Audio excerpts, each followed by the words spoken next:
tinggi itu kualitasnya itu. Dari buah-buahannya tidak berulat. Dari itu. Jadi itu proses. Ya. Proses untuk mengangkat, untuk menyatakan, untuk mewujudkan. Itu sejalan itu. Jadi manusia dengan bumi.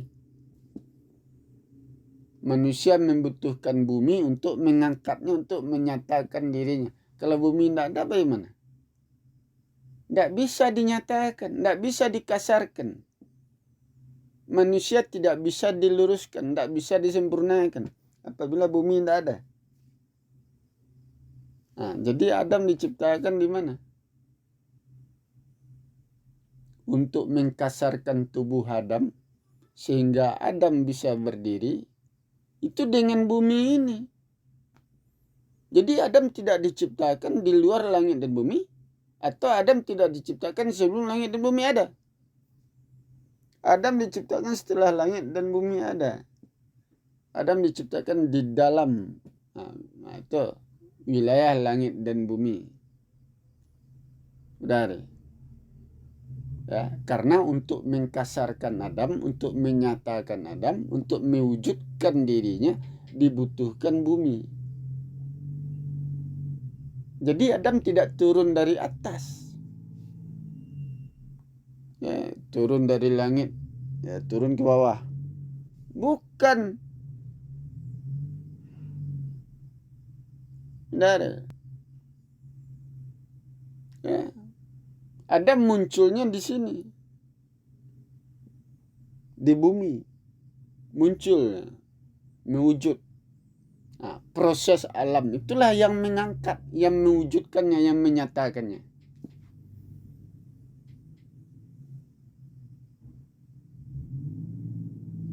Nah, itu ya akan nampak. Jadi Adam tidak turun dari langit, turun dari surga. Surga ada di langit, di atas. Tidak ada itu. Ya, semuanya itu ada dasar hukumnya. Dan kalau tidak ada dasar hukumnya, maka tidak akan terjadi. Tuh. Udah. Seperti Nabi Isa.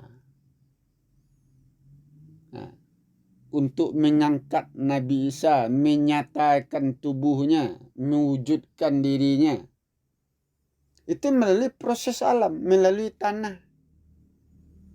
Tanah itu yang berproses. Nah, tanah ini kan bergejolak, hidup.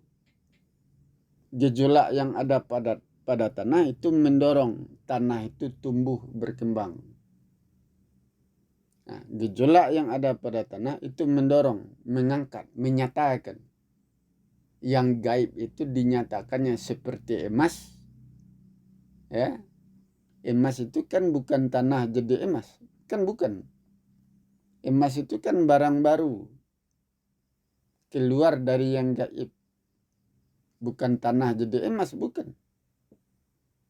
Ya, nah, ya, gejolak yang ada pada tanah, proses yang terjadi pada tanah itu mendorong, mengangkat yang gaib itu dinyatakannya jadi emas. Kan seperti itu. Proses itu terjadi pada tanah, ada pada tanah. Proses itu tidak terjadi pada air, tidak terjadi pada api, tidak terjadi pada cahaya, pada nur. Proses itu, gejolak itu adanya pada tanah. Tanah itulah yang mendorong Isa itu tumbuh, mewujud, nyata. Jadi berdasarkan hukum, Isa datang dari tanah seperti Adam. Bukan roh Tuhan yang menjelma jadi Nabi Isa. Kenapa ada? Bukan roh Tuhan yang menjelma menjadi Nabi Isa. Jadi proses itu ada pada tanah. Yang menjadi tanah itu tubuh Jibril. Malaikat Jibril menjelma di hadapan Maryam. Sebagai manusia laki-laki sempurna. Ketika malaikat Jibril menjelma menjadi manusia, ketika itu tubuhnya itu adalah tanah. Itu ya. Maka tanah itulah ya. Tubuh Jibril yang menjelma menjadi manusia, maka tubuhnya seperti manusia lain, ya, tanah. Itulah yang mendorong Nabi Isa itu ya dinyatakan, diwujudkan, tentu melalui hubungan. Ya, tentu seperti itu. Ya. Jadi bukan datang dari roh Tuhan. Atau Tuhan yang menjelma jadi Isa. Tidak ada itu. Jadi ada dasar hukumnya. Ada yang mendorong terjadinya sesuatu. Kun fayakun. Ya, itu ada yang mendorong terjadinya sesuatu. Ada penyebabnya. Ya, baru terjadi. Kalau tidak ada penyebabnya itu tidak terjadi deh. Nah, itu. Ya, seperti kita katakan ya, Tuhan itu bekerja berdasarkan hukum. Nah, berdasarkan ukurannya, tata letak. Ukuran dibutuhkan untuk mendorong pertumbuhan. Seperti makan satu piring itu mendorong pertumbuhan. Ukuran satu piring. Makan sesuap nasi, ukuran sesuap nasi tidak mendorong pertumbuhan. Tuhan bekerja berdasarkan itu. Ya. Apabila Tuhan bekerja sewenang-wenang, artinya dia bekerja tidak berdasarkan hukum, tidak bekerja dengan ukuran-ukuran tertentu, maka kemampuannya untuk menciptakan, untuk membentuk, untuk membangun itu lemah. Karena kekuatan untuk membangun itu datang dari ukuran. Perbuatan ya, di mana perbuatan itu memiliki ukuran-ukuran. Tidak bebas. Ya, ukuran-ukuran yang mendorong pembentukan, ukuran yang mengangkat. Dari ukuran-ukuran yang meluruskan, ukuran yang mampu membentuk. Nah, jadi kalau Tuhan berbuat sebebas-bebasnya, seenaknya, dari Tuhan berbuat sewenang-wenang, tentu dia tidak memakai aturan, tidak memakai ukuran. Kalau dia tidak memakai aturan, tidak memakai ukuran-ukuran, maka kemampuannya untuk membentuk, untuk menciptakan, itu lemah, tidak ada. Sehingga Al-Quran mengatakan segala sesuatu itu ada dasar hukumnya. Dasar hukum terciptanya segala sesuatu itu bukan kesewenangan. Nah, itu bukan kebebasan. Nah, dasar hukum terciptanya sesuatu, terbentuknya sesuatu, itu ukuran. Perbuatan itu memiliki ukuran. Ya, memiliki aturan, ketentuan. Sudah nih. Nah, itu. Ya. Nah, jadi Tuhan sewenang-wenang tidak ada. Nah, itu. Ya, Tuhan itu berdasarkan hukum. Apabila Tuhan bekerja berdasarkan hukum, maka pekerjaannya terikat dengan kondisi dan keadaan tanah, ya, zat, fisik, langit dan bumi. Terikat dengan itu. Jadi tidak bebas. Ya, bisa Tuhan menyuburkan tanaman di tanah yang kering tanpa air. Nah, nggak bisa. Dia terikat hukum. Saudara. Nah, bisa Tuhan menyelamatkan manusia yang kotor. Badannya kotor. Dari badan yang kotor tumbuh penyakit. Apakah Tuhan punya kemampuan untuk menyelamatkan orang yang kotor? Ah, enggak ada kemampuannya. Saudara. Lemah. Ya, dari tubuh yang kotor tentu tumbuh penyakit. Ya, tidak mungkin yang tumbuh sehat. Tidak mungkin. Yang tumbuh dari yang kotor ya penyakit, panas, gelisah, itu yang tumbuh dari badan yang kotor. Dari. Ya. Nah, Tuhan terikat dengan itu. Artinya Tuhan tidak bisa berbuat apa-apa selama manusia membiarkan dirinya kotor. Nah, ya. Tetapi kalau manusia berusaha membersihkan dirinya, baru ya dari tubuh yang bersih tumbuh yang sehat, ya, tumbuh ketenangan, dan ya, tumbuh pemeliharaan, badannya terpelihara, ya, karena badannya bersih. Ya.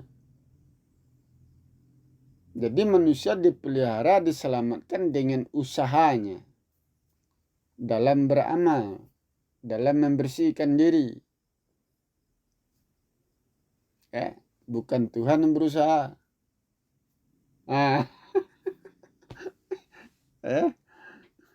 Ada. Manusia yang berusaha membersihkan diri. Ya, kan nampak. Dari. Jadi manusia itu ya itu datang dari yang gaib atau yang tidak diketahui. Dari. Ya. Untuk menyatakan, untuk mengangkat manusia itu diperlukan hubungan. Diperlukan zat kasar. Jadi zat tunggal itu dahulunya halus. Zat halus. Nyata tapi halus. Zat tunggal itu zat nyata. Bukan zat gaib, nyata. Tapi zatnya belum kasar. Semakin kasar zat tunggal itu atau semakin nyata, itu yang gaib, yang tersembunyi di dalam dirinya itu, di dalam zat tunggal itu dikeluarkannya, dinyatakannya. Dari. Ya. Terciptalah zat-zat berikutnya. Tumbuh. Jadi zat tunggal itu tumbuh. Satu zat menjadi banyak zat. Zat itu berkembang. Ya, menjadi gumpalan zat. Ya, sebesar bumi. Nah, itu. Ya, semakin kasar zat itu semakin diangkatnya. Semakin nyata. Jadi apabila langit dan bumi sudah selesai diciptakan, zat tunggal itu nyata. Ketika langit dan bumi selesai penciptaannya, maka ketika itu zat tunggal, tubuhnya itu, fisiknya itu nyata. Jadi apa dia? Jadi manusia. Bukan roh. Bukan halus. Tuh. Ya, semakin kasar zat tunggal itu, langit dan bumi semakin kasar. Semakin nyata zat tunggal, langit dan bumi semakin nyata. Itu sejalan itu. Kalau zat tunggal gaib, langit dan bumi juga gaib. Nah, Zat tunggal itu halus, langit dan bumi juga halus. Jadi sejalan. Jadi manusia tidak bisa mendahului zat tunggal. Langit dan bumi, kesempurnaan manusia, kesempurnaan langit dan bumi tidak bisa mendahului zat tunggal. Zat tunggal belum sempurna. Nah, kita ingin lebih dulu sempurna dari zat tunggal, tidak bisa. Tidak bisa. Nah, dari. Nah, kan nampak nih. Dari. Ya, jadi proses itu yang terjadi. Dari. Nah, itu dia. Ya. Nah, nampaklah di sini bahwa zat tunggal itu pada awalnya itu berkeinginan untuk menyempurnakan diri.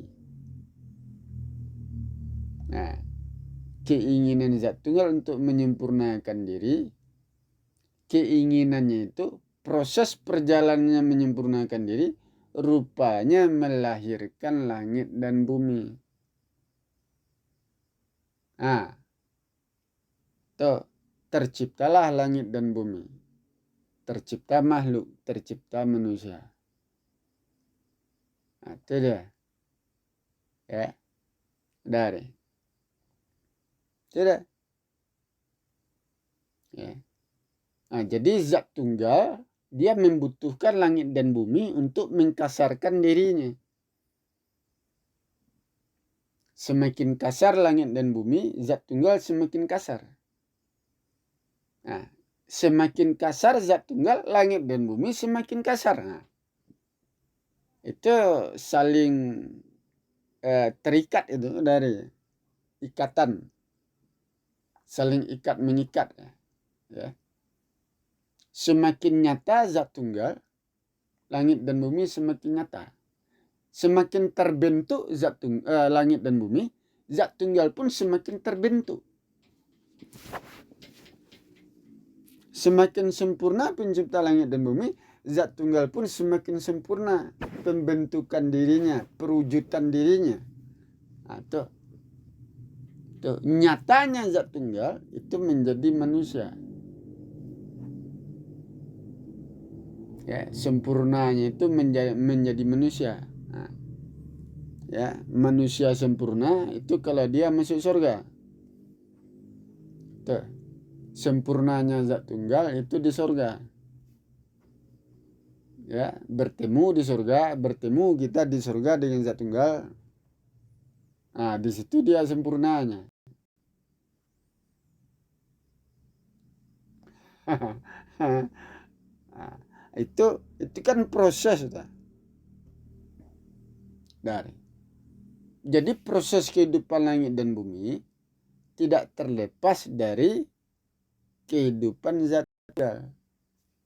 Terikat. Seolah-olah langit dan bumi bekerja untuk menyempurnakan zat tunggal. Tidak bisa lari. Tidak bisa berlepas diri dari zat tunggal. Terikat.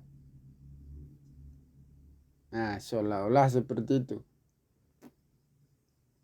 Bukan langit dan bumi saja, seluruh makhluk, seluruh manusia terikat. Jadi, apabila saudara meluruskan diri, tujuannya untuk meluruskan zat tunggal. Nah, itu. Semakin lurus diri saudara, itu arahannya itu kepada zat tunggal. Zat tunggal semakin lurus, semakin duduk perkaranya. Nah, letakkan segala sesuatu pada tempatnya. Berusaha manusia meletakkan segala sesuatu pada tempatnya. Nah, zat tunggal itu semakin duduk perkaranya.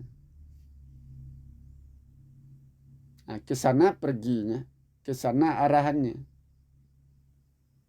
Usaha manusia membersihkan diri, meluruskan diri. Usahanya itu menyebabkan zat tunggal itu semakin lurus. Ya, itu semakin dikembalikan kepada tata letak dirinya. Nah, tata letak diri zat tunggal semakin tepat. Nah, itu deh. Semakin sempurna kehidupan manusia, tata letak diri zat tunggal pun semakin tepat. Semakin lurus kehidupan manusia, semakin teratur, semakin bersih, tata letak diri zat tunggal semakin tepat. Ke sana arahannya. Nah, kenapa itu? Jadi seolah-olah langit dan bumi, makhluk manusia, bekerja untuk mendudukkan perkara zat tunggal. Seolah-olah untuk itu. Nah, itu deh. Kenapa deh? Dari. Ya. Nah, jadi tidak bisa lari. Manusia tidak bisa lepas dari ikatan ini. Ya, itu. Bagaimana lagi? Kalau kita tidak mau, tentu neraka. Ya. Oh, zat tunggal yang beruntung, ya bagaimana lagi? Dia sumbernya, dia pusatnya, dia yang berkehendak. Nah, kita mengikuti saja lagi. Tidak mau mengikuti. Tentu penciptaan diri kita tidak sempurna. Neraka. Nah, tanggunglah sisa neraka itu. Dari. Nah. Ya. Nah, kan nampak itu. Dari. Ya. Nah, jadi proses itu yang terjadi. Dari. Ya. Proses itu itulah yang terjadi di langit dan di bumi. Ya, begitu cara mengangkat, cara menyatakan. Udah. Jadi kita membutuhkan hubungan untuk mengangkat itu. Contohnya, kehidupan bumi ini tidak teratur. Kita sebagai manusia, ya, apabila bumi kehidupannya tidak teratur, kita pun sulit untuk mengatur diri, meluruskan diri. Ya, susah. Apabila bumi ini kotor, kita pun kesulitan untuk membersihkan diri. Nah, tetapi kalau bumi ini bersih, terbuka jalan bagi kita untuk membersihkan diri. Kalau bumi ini teratur, terbuka jalan bagi kita untuk menata diri, mengatur diri. Terbuka jalan. Nah, jadi kalau kehidupan di muka bumi dibiarkan kotor, dibiarkan kacau, maka kemampuan manusia untuk membersihkan diri, meluruskan diri, menyempurnakan diri, itu lemah, tidak ada. Jadi kalau manusia ingin menyempurnakan jiwa raganya, maka mau tidak mau dia harus membantu menyelesaikan urusan kehidupan di muka bumi ini. Ya, harus berusaha meluruskannya, memperbaikinya, membersihkannya, menatanya, membangunnya. Ya, sehingga dengan itu manusia bisa, ya, terbuka jalan baginya untuk menyempurnakan jiwa raganya. Kalau enggak bisa. Nah, itu aturannya. Nah, saudara ingin menjadi orang suci, tetapi langit dan bumi belum teratur, belum bersih, masih kotor. Nah, itu kesulitan itu, mensucikan diri. Ya, tinggal di tempat yang kotor. Ya, dengan tempat yang kotor kita ingin mensucikan diri. Nah, bisa itu. Ya. tinggal di daerah yang kotor. Dengan daerah yang kotor itu kita berharap bisa menjadi orang suci. Itu sulit. Jadi itu ikatan-ikatan antara manusia dengan alam, dengan kehidupan. Nah, jadi mau tidak mau manusia harus turun untuk membersihkan kehidupan di muka bumi. Untuk memperbaikinya, mengaturnya, meluruskannya, membangunnya. Mau tidak mau, manusia harus turun menyelesaikan urusan. Itu udah deh. Ya. Nah, jadi tidak bisa diam. Udah deh. Ya. Kita ingin menjadi orang suci, tetapi kita diam saja. Membiarkan bumi ini kotor, tidak teratur. Ya, kacau. Dari banyak kesesatan di muka bumi, kita biarkan saja. Ya. Nah, itu menutup usaha kita untuk membersihkan diri, untuk meluruskan diri, untuk menyempurnakan diri. Terbukanya jalan manusia untuk menyempurnakan diri apabila kehidupan langit dan bumi ini semakin teratur, semakin bersih, semakin lurus. Dengan itu jalan manusia terbuka untuk menyempurnakan diri, membersihkan diri. Itu aturannya. Dari itu ketentuannya. Itu ya. Nah, kenapa itu? Ya. Nah, jadi kita harus ikut campur di dalam menyelesaikan urusan di muka bumi sampai selesai, sampai duduk perkaranya. Itu pintu untuk menjadi manusia sempurna, jalan untuk membuka ya. Pintu untuk membuka jalan kita menjadi orang yang beriman. Ya, menjadi manusia sempurna. Pintu surga itu juga. Dari pintu surga itu keteraturan. Nah, itu. Ya. Nah, jadi manusia didorong ke surga dengan cara seperti ini. Nah, itu. Ya, apabila bumi ini semakin teratur, semakin bersih, semakin indah, nah, ya, maka pintu surga semakin terbuka. Manusia semakin didorong ya, ke surga. Nah, itu ya. Nah, jadi berkait-kait